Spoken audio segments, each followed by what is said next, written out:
মেঘের কোলে রোদ এসেছে, বাদল গেছে টুটি, আজ আমাদের ছুটি ও ভাই, আজ আমাদের ছুটি।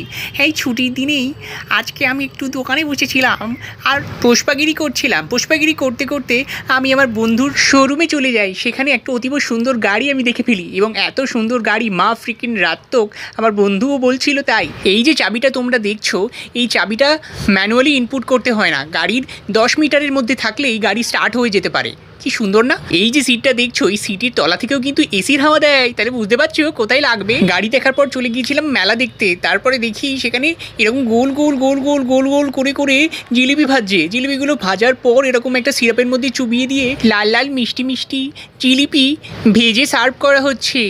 জিলিপি সার্ভারের কাছ থেকে আমি 1 কিলো জিলিপি নিয়ে খেতে খেতে পাশে দেখি একটা খেলনার দোকান, যেখানে আমার নস্টালজিক একটা ফিলিং হয়। পাশে রয়েছিল অনেক অনেক গাড়ি, আর সেই গাড়ি দেখতে দেখতে আমার চোখে পড়ে সকলের প্রিয় ডোরেমন। এই যে জিনিসগুলো দেখছিলাম না, কি যে ভালো লাগছিল। আবার সাপও চলে এসছে, ভয় লাগছে। তারপরে দেখি এরকম একটা মেয়ে আমার দিকে তাকিয়ে আছে। বললাম বিয়ে করবে, বললো না। এরপর মেলায় দাঁড়িয়েই আমরা একটু সাক্ষরতা অভিযান করছিলাম। অনেক লেখাপড়া করার পর তারপর দেখি ওখানে গোকু দাদাও রয়েছে, আর রয়েছে 90s কিডসের সেই প্রিয় গেম। আমার মতো বয়সে অনেকে মন নিয়ে খেলে, আর আমি দেখো কি নিয়ে খেলছি।